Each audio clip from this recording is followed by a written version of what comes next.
Hello, this is Anirban Bhattacharya and welcome back to my channel. আজকে আমি review করব border 2 movie ট্রেলারটা। তো বর্ডার 2 মুভি ট্রেলারটা আমার কীরকম লাগলো সে ব্যাপারেই কথা বলবো এই ভিডিওতে। তো চলুন শুরু করা যাক। বর্ডার 2 ট্রেলারটা শুরুতেই এটা বোঝা যায় যে এটা কোনো সিনেমা না, এটা একটা ইমোশন। এবং বর্ডার 2 ট্রেলার শুরুতেই একটা তোমার ভারী আবহাওয়া তৈরি করে। বর্ডার সিনেমার সেই লেগাসি এবং সেই দেশপ্রেমের যে ভাইবটা এখানে ট্রেলারে পুরোপুরি স্পষ্ট ছিল। ট্রেলারে শুরুতে আস্তে আস্তে তোমার বিল্ড আপ নেয়, একটু সময় নেয়, কিন্তু শেষে গিয়ে প্যাট্রিয়টিক পাঞ্চটা দেয়। ট্রেলারে একটা জিনিস খুব পরিষ্কার যাকে বলে, এখানে সেভাবে গল্পটা কিছু বলেনি, কিন্তু এটা বুঝিয়ে দেয় যে এটা সোলজার্সদের স্যাক্রিফাইস এবং তাদের দেশের প্রতি যে নিঃস্বার্থপর ভালোবাসা, এবং একদিকে রয়েছে আবার তাদের ফ্যামিলির যে যন্ত্রণা, যে ফ্যামিলিরা ওয়েট করছে কবে তাদের বাড়ির লোক তোমার বাড়িতে ফিরে আসবে।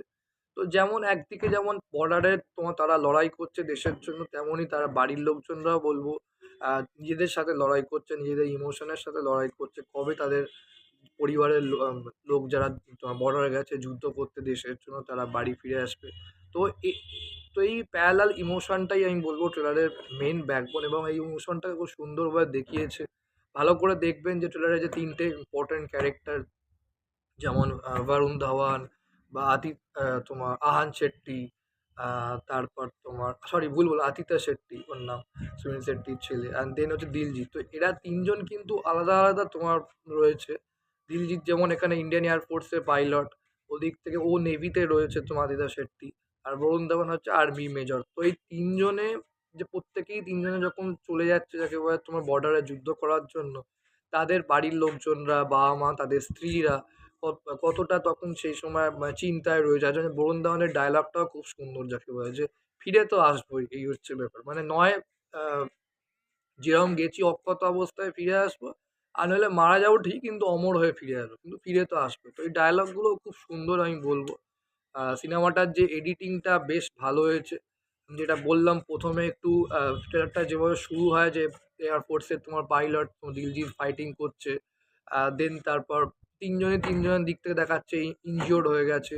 কিন্তু তাও দেশের জন্য যাকে বলে জান দিয়ে দেবে, কিন্তু দেশের মানকে পড়তে দেবে না। এবং তার থেকেও বড় কথা তোমার সানি দেওল সবার মানে প্রত্যেকটা অ্যাক্টরদের পারফরম্যান্স খুব ভালো হয়েছে বলব। যেভাবে ট্রেলারটায় কাট করেছে সেটা ভালো। মানে ডিরেক্টর নস্টালজিক এবং মডার্ন ফিল্ম মেকিং এর সুন্দর ব্যালেন্স রেখেছে। কিছু শর্টস বলব ইচ্ছা করেই স্লো রেখেছে যাতে ইমোশনটা তৈরি হয়। কিন্তু সেখানে আবার তেমনই যুদ্ধের সিনগুলোতে ক্যামেরা মুভমেন্ট অনেক বেশি এগ্রেসিভ।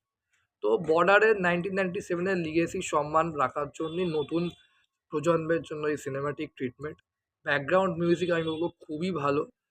শুরুতে যে প্যাট্রিয়টিক টোনটা মানে যে 'ঘাড়াওগে' যে গানটা ব্যাকগ্রাউন্ডে রেখেছে, তারপর মাঝখানে একটা সাইলেন্স ব্যবহার করা হয়। শেষে গিয়ে একটা পাওয়ারফুল অর্কেস্ট্রাল রাইজ। মানে কোথাও ব্যাকগ্রাউন্ড মিউজিকটা সেই ফোর্সডফুলি মনে হচ্ছে না, যার জন্য ইমোশনটা ভালো তৈরি হয়েছে এবং গুজবাম্প মুহূর্ত লাগছে। আর শেষে গিয়ে যে ডায়ালগটা সানি দেওলের, যে তোমার ওই ঈদের যে ডায়ালগটা যেটা দিয়েছে, আমাদের ঈদে যতগুলো ছাগল কাটা হয়, তার তোদের তোদের মতন মানে পাকিস্তানকে মানে ফোনে বলছে, যতগুলো পপুলেশন যা আছে তার চেয়েও বেশি তোরা ছাগল যাকে বলে। মানে এতটা পাঁঠা। তো সেই যে আ ডায়ালগটা বলুন এবং ডায়ালগ ডেলিভারি, যে তুমি কতদূর যেতে পারবে ইন্ডিয়ান আর্মিদের যখন ও চার্জ আপ করছে লড়াই করার জন্য। এখানে একটা জিনিস কি করেছে যে যুদ্ধের কি কারণে যুদ্ধ, ওখানে যেমন দেখিয়ে দিচ্ছিল যে ১৯৭১ সালের যুদ্ধটার উপর ব্যাকড্রপ করেই সিনেমাটা বানানো হয়েছিল বর্ডার। এখানে সেটা পরিষ্কার করা হয় মানে বলেনি। জাস্ট যুদ্ধের সিনগুলো দেখিয়ে দিয়েছে।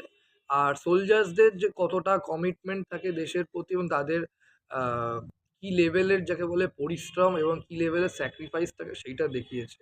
মানে ইম্পোর্টেন্ট জিনিসটা দেখিয়েছে, কিন্তু সিনেমাটা দেখলে বোঝা যাবে যে যুদ্ধটা কিসের কারণে হচ্ছে বা কোন সালের ব্যাকড্রপটা রেখে যুদ্ধটা এখানে দেখানো হচ্ছে, সেটা মুভিটা দেখলে বোঝা যাবে। তো সেটা এখানে ডিরেক্টর চালাকি করে আমি বলব লুকিয়ে রেখেছে। বাট সেটা স্মার্ট থিংকিং আমি মনে করি। কারণ যুদ্ধেরটা কি কারণে জাস্ট একটা দুটো ঝলক বোঝা যাচ্ছিল যে শ্রীনগরকে যাতে ঢুকতে না পারে, শ্রীনগরকে যেন না দখল করে, বা তার পাকিস্তান কিভাবে তোমার আক্রমণ করছে, পাকিস্তান কিভাবে ঢোকার চেষ্টা করছে ইন্ডিয়াতে, কোন, কোন জায়গায় ঘাঁটিটা যাকে বলে স্ট্রং বেশি।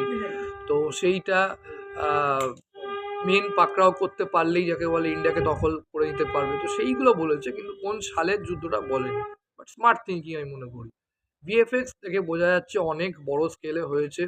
ব্যাটেল সিন, স্মোক, এরিয়াল মানে এক্সপ্লোশন সিনগুলো, এরিয়াল শটসগুলো সবই ভীষণ কন্ট্রোলড এবং রিয়ালিস্টিক লাগছে। হলিউড লেভেলের হয়তো ভিএফএক্স হয়নি, বাট আমি মনে করি বলিউড লেভেলের স্ট্যান্ডার্ড অনুযায়ী এবং যুদ্ধের অ্যাজ আ মুভি হিসেবে যদি আমি ধরি, যথেষ্ট কনভিনসিং লাগছে। একটা জিনিস ভাল লাগছে যে ওরা বর্ডার সিনেমাটাকে সিকুয়েল বানাচ্ছে, যে একটা হেলাফেলা করে তৈরি করেনি, মানে একটা লেজি সিকুয়েল না, যথেষ্ট এমন একটা সিনেমা বানানোর চেষ্টা করছে যেখানে ইমোশন, প্যাট্রিয়টিজম প্লাস মডার্ন ওয়ার্ল্ডের প্রেজেন্টেশনের একটা সিরিয়াস অ্যাটেম্প্ট। ট্রেলারটার মধ্যে একটা যত্ন আছে, মুভিটার মধ্যে বোঝা যাচ্ছে একটা যত্ন করে সিনেমাটা বানানোর চেষ্টা হয়েছে। তো ট্রেলারটা আমার খুবই ভালো লেগেছে এবং সবার পারফরমেন্সও খুব ভালো লাগছে আমি মনে করছি। তো ট্রেলারের যে ইমপ্যাক্টটা আমাদের মানে অডিয়েন্সদের ফেলতে পেরেছে, সেই একই ইমপ্যাক্ট যদি আমাদের ভিউয়ার্সদের ওপর, অডিয়েন্সদের ওপর যদি রাখতে পারে সিনেমাটাতে, আই এম শিওর এটা একটা ওয়ার ফিল্ম হিসেবে বেঞ্চমার্ক হতে পারে। তো লেটস সি, দেখা যাক এখন কি হয়। আর কামিং উইকে এই সিনেমাটা বেরোচ্ছে, সরস্বতী পুজোর দিন। ওয়েট করে আছি। তো আপনাদের কিরকম লেগেছে বরাত টু অবশ্যই আমাকে কমেন্ট বক্সে জানান। আর আপনারা কতটা এক্সাইটেড বরাত টু দেখার জন্য সেটা আমার কমেন্ট বক্সে লিখে যান। Till then take care and stay blessed. Thank you.